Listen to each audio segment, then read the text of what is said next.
बहुत समय पहले एक विशाल और समृद्ध राज्य में राजकुमारी रत्नावली का जन्म हुआ।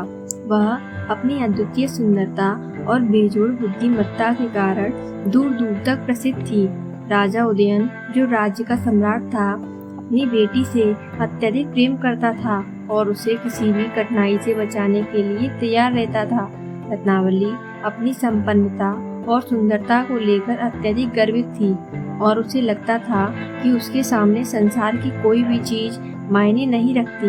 एक दिन राज्य में एक वृद्ध संत का आगमन हुआ। उन्होंने राजा उदयन से भेंट की और कहा, महाराज, आपकी पुत्री में बहुत गुण हैं, परंतु उसमें विनम्रता और वास्तविक जीवन की समझ का अभाव है। अगर समय रहते उसे यह पाठ नहीं सिखाया गया तो यह उसके भविष्य के लिए हानिकारक हो सकता है। राजा उदयन चिंतित हो गई और संत से इसका समाधान पूछा। संत ने मुस्कुराते हुए कहा, समय ही इसका सही समाधान देगा। कुछ ही दिनों बाद एक पड़ोसी राज्य के राजा ने रत्नावली के विवाह का प्रस्ताव भेजा। राजा उदयन ने इस प्रस्ताव को स्वीकार कर लिया।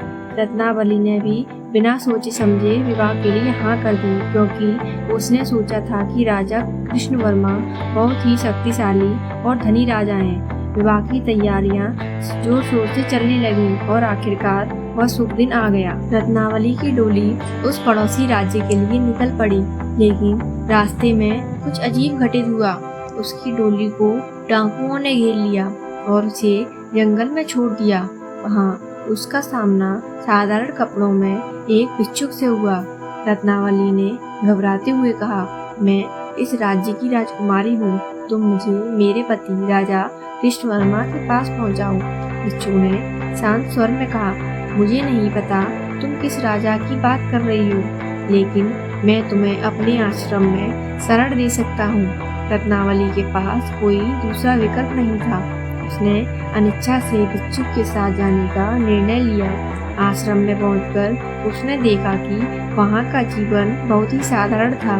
उसे वहाँ रहने में अत्यंत कठिनाई होने लगी। धीरे धीरे उसे एहसास होने लगा कि जीवन केवल भौतिक संपन्नता पर नहीं चलता। वह वहाँ रहकर सीखने लगी कि विनम्रता और साधारण जीवन जीना भी एक कला है।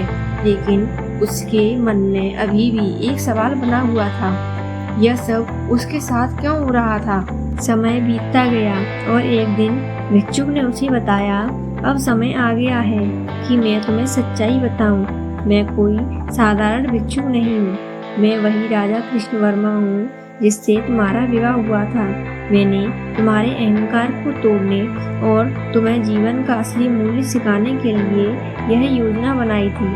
रत्नावली यह सुनकर सुन रह गई। उसने अपने जीवन के सारे अनुभवों को याद किया और समझा कि उसे जिस विनम्रता और समझ की आवश्यकता थी वह अब उसे मिल चुकी थी। उसने अपने अहंकार को पूरी तरह त्याग दिया और कृष्णवर्मा के प्रति अपने हृदय से आभार व्यक्त किया। इस कहानी का यह संदेश है कि जीवन में हर एक कठिनाई हमें महत्वपूर्ण पाठ सिखाने आती है। अहंकार हमें केवल अकेला और खोखला बनाता है, जबकि विनम्रता, प्रेम और समर्पण हमें सच्ची खुशी और सफलता दिलाते हैं। अंत में रत्नावली ने अपने जीवन के सबसे बड़े पाठ को आत्मसात किया। वास्तविक सुख वही है जो भीतर से आता है, ना कि बाहरी संसार से।